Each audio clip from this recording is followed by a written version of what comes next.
আর মাত্র 12 ঘন্টা পর শুরু হয়ে যাবে কেন্দ্রে কেন্দ্রে যেয়ে ভোট দেওয়া।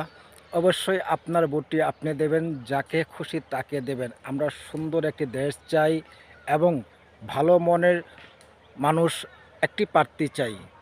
যেই প্রার্থী, যেই সরকার আমাদেরকে আগলিয়ে রাখবে, আমাদের দেশটিকে আগলিয়ে রাখবে, যাই আসুক তার জন্য আমার পক্ষ থেকে অগ্রিম শুভকামনা রইল। শুরু হয়ে যাচ্ছে 12 ঘন্টা পর কেন্দ্রে কেন্দ্রে দলে দলে একসাথে মিলেমিশে যেয়ে ভোট দেওয়া শুরু হয়ে যাবে।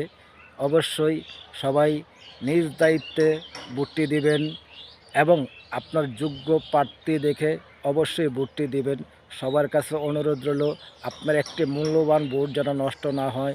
অবশ্যই আপনার যোগ্য প্রার্থী যেই ব্যক্তি তাকেই আপনি ভোটটি দিবেন এবং দেশের কল্যাণের জন্য সে যেন আপনার পাশে থাকে, আপনার দেশের পাশে থাকে, আপনাদের পাশে থাকে। অবশ্যই আমরা ওই যোগ্য প্রার্থীটিকে বেছে নেব, যার হাত ধরে এই বাংলার মাটি এবং বাংলাদেশ আগামী নতুন প্রজন্মের দিকে এগিয়ে যেতে পারে।